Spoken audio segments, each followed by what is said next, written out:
अस्सलाम वालेकुम। मैं अली ज़मान अवान कराची से बात कर रहा हूँ।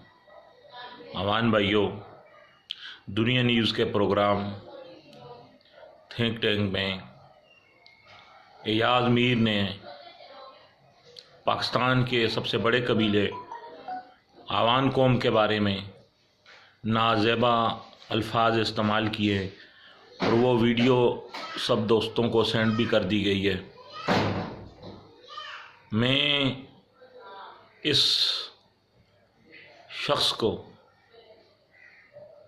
जो एजेड है, इसको शर्म आनी चाहिए थी कि अवान कबीले के बारे में ऐसी बातें करते हुए इसने कहा है कि तलागंग अवानों का इलाका है और वहाँ लंबे चौड़े अवान रहते हैं, बड़ी बड़ी मूछें हैं, और इस तरह उनका दावा है कि वहाँ उनकी पग गुजरात में नहीं जाएगी।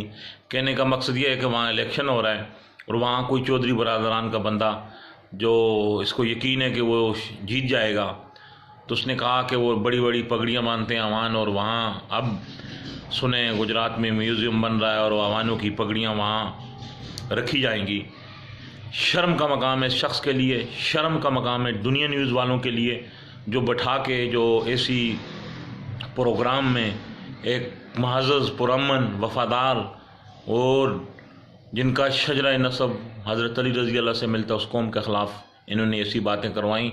और मुझे दूसरे उन लोगों पे भी हंसी आ रही है। हंसी का ही मकाम है। इंतहाई पढ़े लिखे लोग जो बैठे हुए थे उन्होंने उसकी बात को बुरा नहीं माना और हंसते रहे।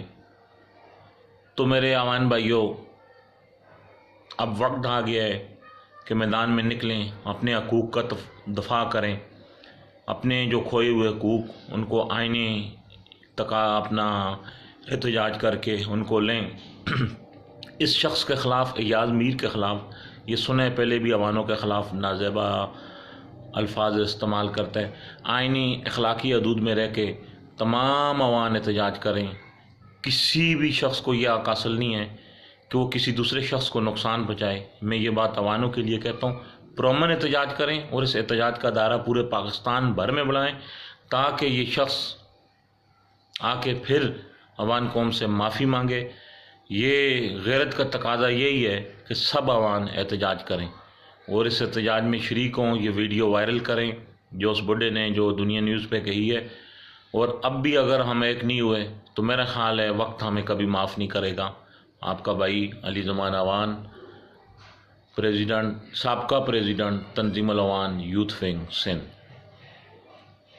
मैं उम्मीद करता हूँ कि मेरे अवान भाई इस मेरे जो आवाज़ पे लबैक कहेंगे। ये हम सब का मसला है, मेरा मसला नहीं है, ये अवान कौम का मसला है। इस शख्स को मुँह दो टोक जवाब देना चाहिए। जी अवान, अवान जिंदाबाद।